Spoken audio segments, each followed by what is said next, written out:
ไม่เคยเจอแบบนี้มาก่อนเลยสเกลนี้ในไทยอ่ะเมื่อวานทำอะไรอยู่ตอนแผ่นดินไหว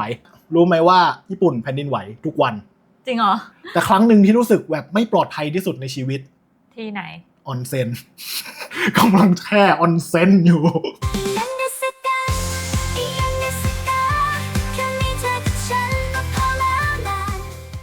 สวัสดีครับคุณผู้ชมฮะ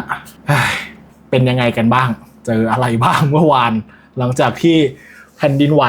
หนักเหมือนกันนะในไทยไม่เคยเจอแบบนี้มาก่อนเลยสเกลนี้ในไทยอ่ะวันนี้เราก็เลยจะมาพูดคุยถึงเรื่องแผ่นดินไหวกันหลายๆคนก็เอาไปเทียบกับในญี่ปุ่นแหละว่าเป็นยังไงเพราะว่าญี่ปุ่นนั้นแผ่นดินไหวบ่อยเนาะเราก็มีประสบการณ์กันอยู่ญี่ปุ่นเคยเจอที่ญี่ปุ่นมาทั้งคู่แล้วเจอที่ไทยเป็นยังไงนะวันนี้เราก็จะมาคุยเรื่องนี้กันเริ่มจากเหตุการณ์ที่ไทยก่อนเลยเมื่อวานทำอะไรอยู่ตอนแผ่นดินไหวเราก็นั่งกันอยู่ตรงนี้แหละ จึงก็นั่งกันอยู่ตรงนี้เลยใช่พี่เอกก็นั่งอยู่หน้าคอมตรงนี้แล้วน้องก็คือนั่งอยู่ข้างๆตรงนี้แล้วก็พอมันเริ่มไหวสักพักน้องเป็นคนหันมามองหน้าพี่เอกก่อนแล้วก็พูดว่าแผ่นดินไหวปะจากประสบการณ์เป็นคนรู้ตัวคนแรกวันนี้ปกติเป็นคนชอบนั่งสั่นขาก็จะไม่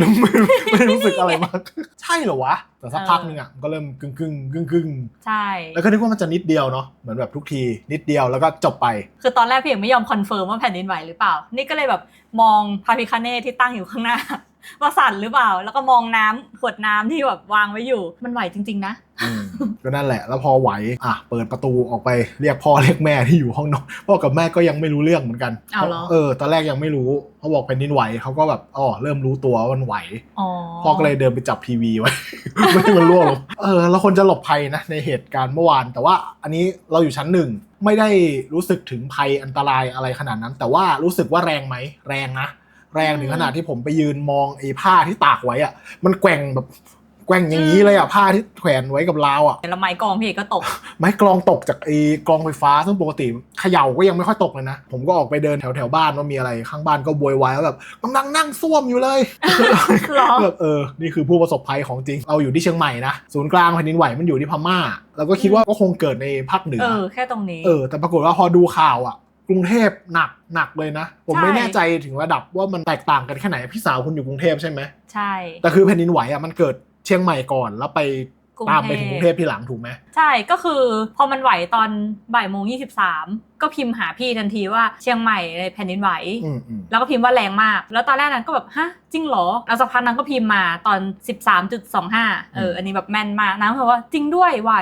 แรงอะไรอย่างเงี้ยเราก็เปิดโหนกระแสอยู่ด้วยก็คือใช่ตอนแรกเราคิดว่า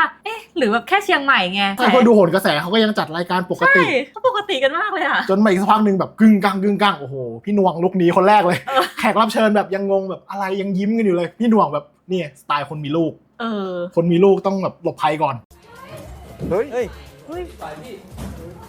นึกว่าอยู่น้องนึกว่าหนูเวียนหัวระวังนะแผ่นดินไหวคุณผู้ชมตอนนี้ตึกที่ช่อง3สั่นอย่างนี้เลยนะฮะระหว่างนี้ระวังเฮ้ยต้องระวัง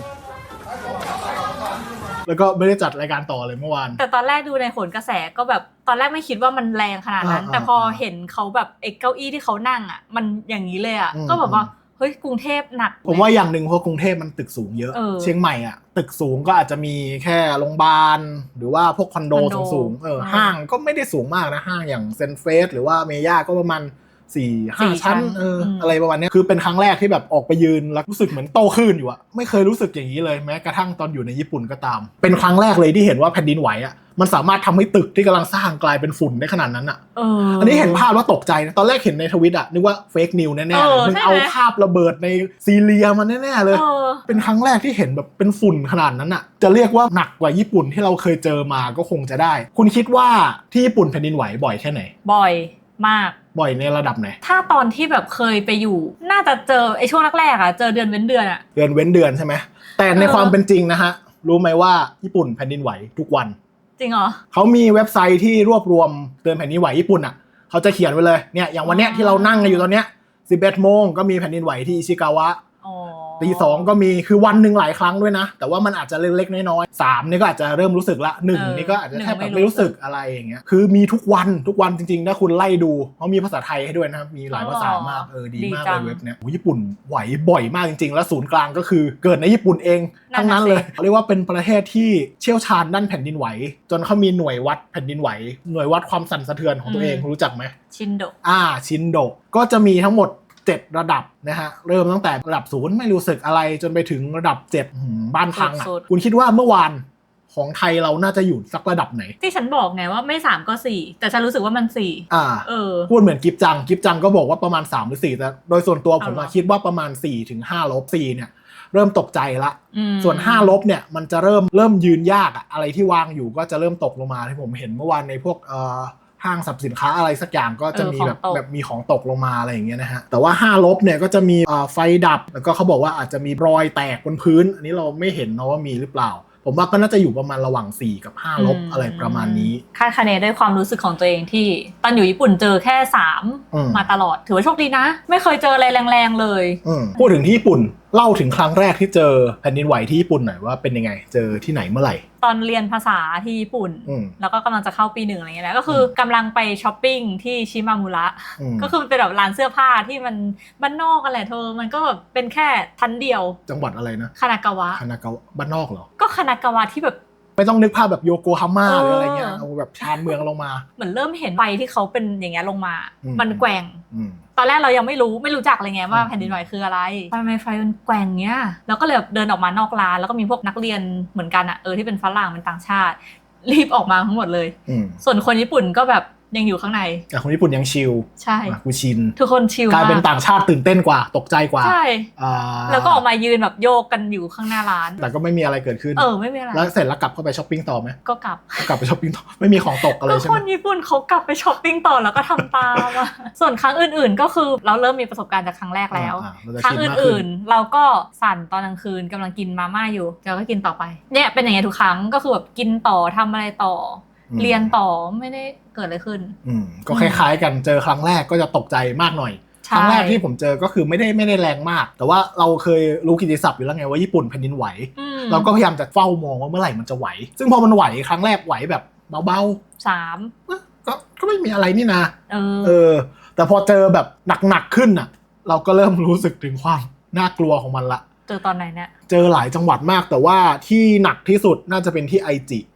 ตอนนั้นอยู่ที่โรงแรมชั้นไม่ได้สูงมากเป็นเหมือนโฮสเทลก็มีหลายชั้นแหละผมอยู่ประมาณชั้นน่าจะสักชั้น7ชั้น8โอ้ก็สูงนะแต่ตึกมันน่ะ10กว่าชั้นน่ะประมาณ14ชั้นได้มั้งผมอยู่ประมาณครึ่งนึงกลางคืนแล้วแหละหลับแล้ววันนั้นมันเป็นช่วงหน้าร้อนด้วยถอดเสื้อนอนตายแล้วเวลาปกติก็ไม่ค่อยถอดเสื้อนอนเพราะในญี่ปุ่นมันหนาวถอดหมดเลยปะไม่แค่เสื้อเพราะว่าแอร์มันก็ไม่ค่อยเย็นเท่าไหร่อะไรเงี้ยมันเป็นโฮสเทลไม่ได้แพงมากพอไหวตอนแรกก็ไม่ได้รู้สึกอะไรนะสั่นรู้สึกว่าแบบครั้งนี้มันก็แรงเหมือนกันเนาะรู้สึกเท่านั้นแหละแล้วก็คิดว่าจะหลับต่อแต่ว่าหลับไม่ได้มือถือตอนนั้นพกไปน่าจะ 2-3 เครื่องอ่ะดังขึ้นมาพร้อมกันทุกเครื่องเลยมันร้องว่าติชินเดสเสียงที่โคตรหลอนคุณคือแบบเตือนภัยขึ้นมาทุกเครื่องแล้วแบบให้มันหยุดก็ไม่ได้นะให้มันเงียบก็ไม่ได้แบบดังแล้วคือสภาพคือแบบโอเคกูต้องหนีแล้วแหละคือแผ่นดินไหวตอนนั้นไม่รู้สึกละรู้สึกไอ้มือถือนี่ว่ากูต้องหนีไปจากสิ่งนี้แล้วแหละก็เลยโอเคใส่เสื้อก่อนใส่เสื้อยังมีสติใส่เสื้อคือเปิดประตูออกมาจำได้เลยว่าแบบฝรั่งห้องข้างๆก็เดินออกมางงว่าเกิดอะไรขึ้นมือถือทุกคนร้องด้วยไอ้คำเนี้ยดิชินเดสเป็นภาพที่หลอนๆมากว่าแขกทุกคนเดินตามกันลงมาแล้วก็ยังมีจำได้ว่ามีคนไปกดลิฟต์อยู่แล้วก็ไปลากตัวเขาลงมาว่ามาลงบันไดเลื่อนไปลงไอ้บันไดธรรมดาบันไดหนีไฟด้วยกันอย่างเงี้ยคนก็ลงมาพร้อมไอ้มือถือเนี่ยลงมาอยู่ข้างล่างแต่พนักงานโรงแรมก็ดูชิลๆนะเขาดูก็ไม่ได้แล้วมากแต่ว่าเขาอยู่ข้างล่างอยู่แล้วไงเขาก็เดินออกมาข้างนอกแล้วก็กดมือถือเล่นไม่ได้ช่วยแขกหรือว่าอะไรกดมือถือเล่นไปแล้วพอมันแบบเงียบแล้วก็โอเคเชิญแขกกลับเข้าไปได้แล้วก็กลับเข้าไปแบบงงๆอันนั้นก็เลยเป็นสิ่งที่สอนให้เรารู้ว่าอย่าถอดเสื้อนอนคือถ้าถอดทั้งตัวเนี่ยลำบากละยากเลย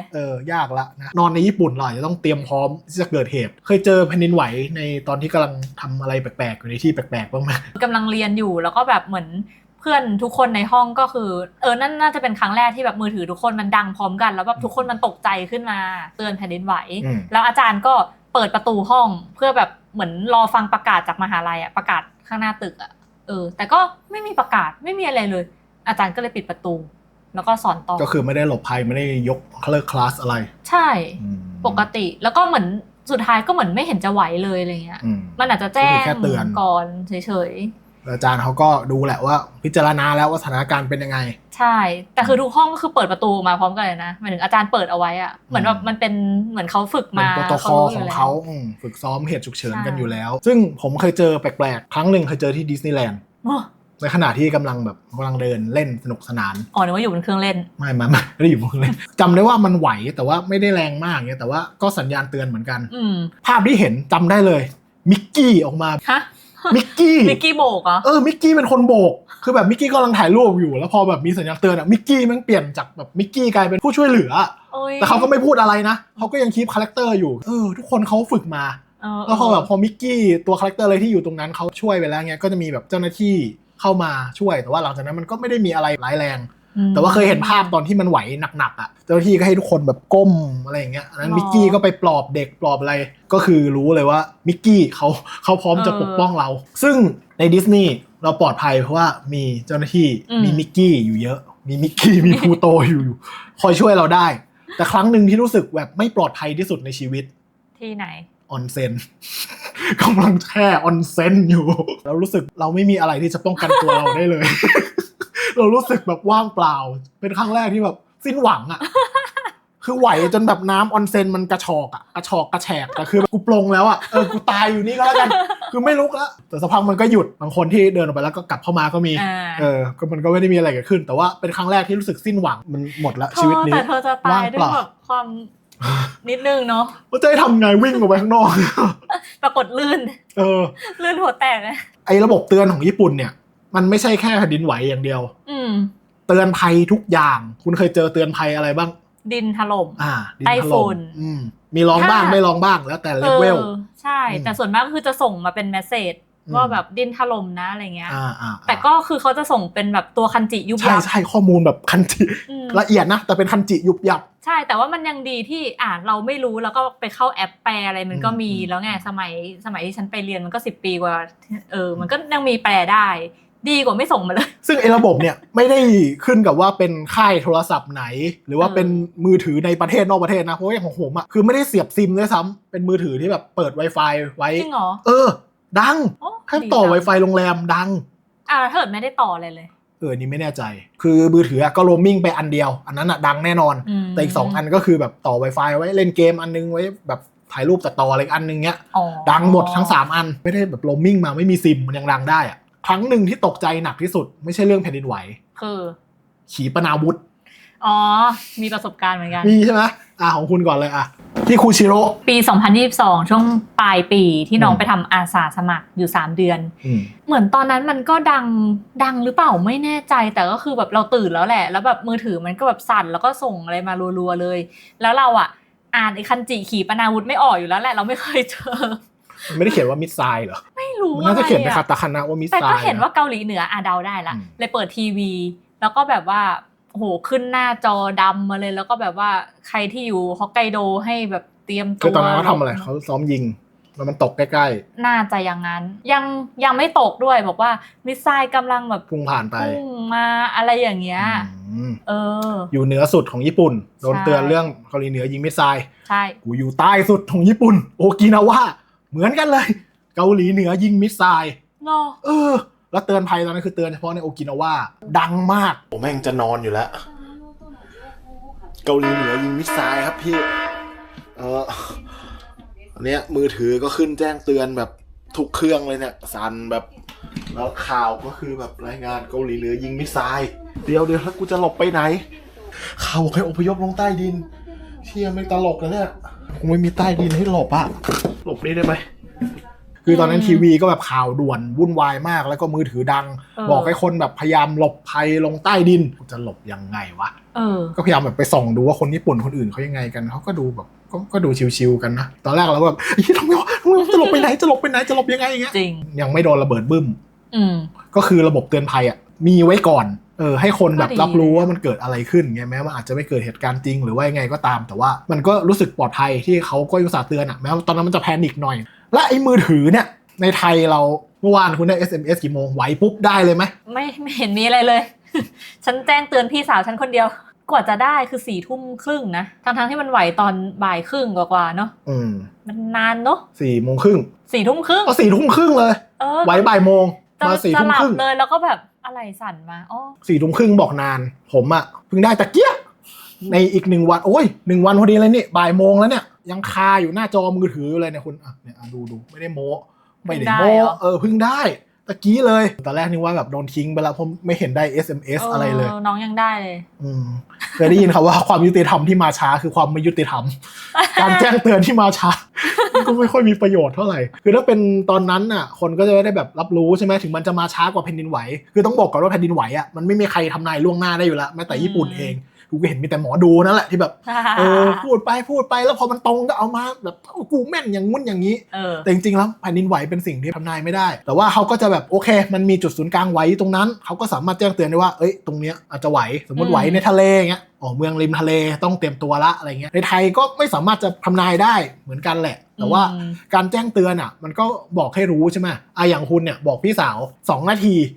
2 นาทีคือมันทันนะคือถ้าเกิดมันเกิดแผ่นดินไหวที่เชียงใหม่ขึ้นแล้วอย่างเงี้ยโอเคแจ้งเตือนเลยจังหวัดไหนที่มันควรจะไปต่อมันก็มีประโยชน์นะทันนะ2 นาทีเพราะอย่างน้อยคนได้เตรียมใจนะอย่างน้อยคนงานที่อยู่ในตึกจะถล่มนั้นน่ะยังสามารถแบบโอเครีบหนีออกมาก่อนก็ยังพอทันที่จะแบบหลบหรือว่าอะไรออกมาได้อย่างเงี้ยหรือว่าต่อให้เกิดเหตุแล้วอ่ะบางคนอาจจะไม่รู้เรื่องบ้านอยู่ภาคใต้หรืออะไรที่อาจจะไม่ได้เกิดเหตุคราวนี้โอเคเรามีญาติมีอะไรอยู่ไหมเราต้องเช็คข่าวญาติเราเป็นอะไรไหมอย่างเงี้ยจริงมันสำคัญนะในไทยก็อาจจะช้าไปนิดนึงแต่ว่าเราก็จะได้ถอดบทเรียนกันเป็นครั้งที่800เดี๋ยวรอครั้งหน้า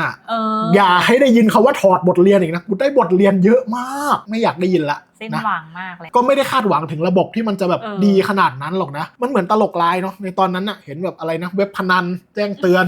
นักเขียนในลิสต์อะไรแจ้งเตือนเกม ROV แจ้งเตือนอะไรเงี้ยอันอื่นเขายังทำได้อะระบบรัฐที่ควรจะดูแลประชาชนมันก็ควรจะทำได้ดีกว่านั้นนะฮะคือยังจำภาพตอนสึนามิที่โทคุได้ผมก็ได้ไปไอโรงเรียนที่เขาได้รับความเสียหายจากแผ่นดินไหวและสึนามิอันนั้นทำคลิปไปด้วยนะใครอยากดูคลิปเต็มกลับไปดูได้อันนี้ที่ไปกับพี่สาวใช่ที่โรงเรียนแห่งนี้ซึ่งเป็นสถานที่ที่เคยประสบภัยสึนามิมาก่อนนะฮะ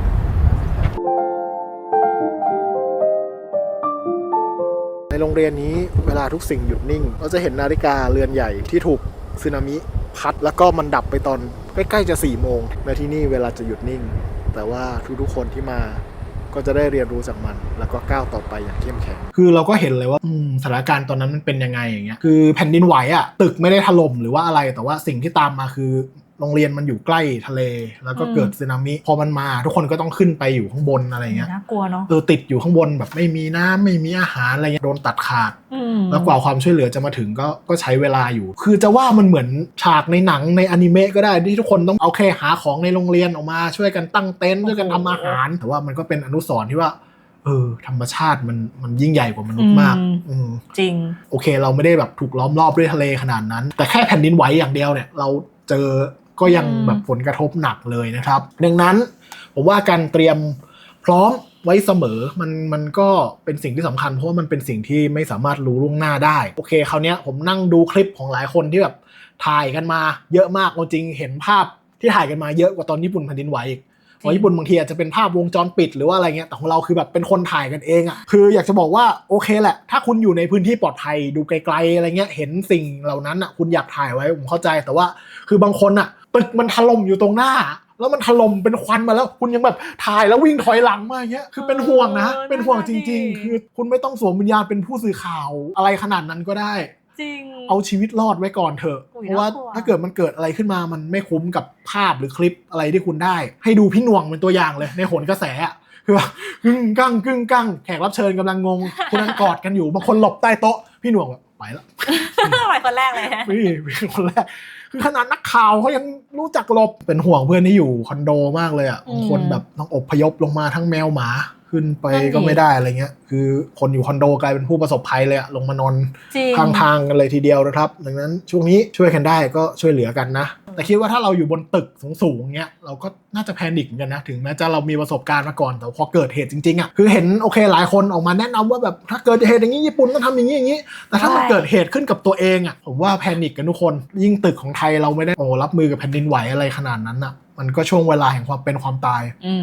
เห็นในหน้าฟีด น้องๆหลายคนบอกว่าโอ้ร้องไห้เลยนะเมื่อวานอ่ะแบบอยู่บนชั้นสูงอะไรเงี้ยแล้ว ก็ ก็ มั แบ น บ เหวี่ยง คือคิดว่าจะ ขน ตายแล้วเงี้ยคือชีวิตมันอยู่ระหว่างความเป็นความตายเอาใจช่วยทุกคนแล้วก็ขอให้คนที่ประสบเหตุในตอนนี้ก็ปลอดภัยนะครับเราคงไม่อยากให้เกิดขึ้นอีกแล้วเนาะ อย่า แต่ เล ว่าย แต่ว่าจะบอกว่ามันไม่เกิดขึ้นอีกแล้วมันก็เป็นไปไม่ได้อะยังไงมันก็ต้องเกิดขึ้นอีกดังนั้นการเตรียมตัวรับมือเป็นสิ่งที่สำคัญกว่า SMS มาให้ทันหน่อยเพราะมันก็ผ่อนหนักเป็นเบาได้นี่ก็เป็นคลิปฉุกเฉินเร่งด่วนไม่ได้มีบทหรือสคริปต์อะไรนะฮะจริงๆเตรียมคลิปอื่นจะปล่อยไว้แล้วเกี่ยวกับเรื่องดนตรีอะไรเงี้ยแต่รู้สึกแบบอยู่ในมูดที่ไม่อยากจะลงเรื่องอื่นเท่าไหร่นะตอนนี้ก็จบลงเพียงเท่านี้ครับแล้วก็พบกันใหม่ตอนหน้าสำหรับวันนี้ก็จากกันไปเลยก็แล้วกันครับบายบาย บ๊ายบาย ชีวิตของเราพอใจ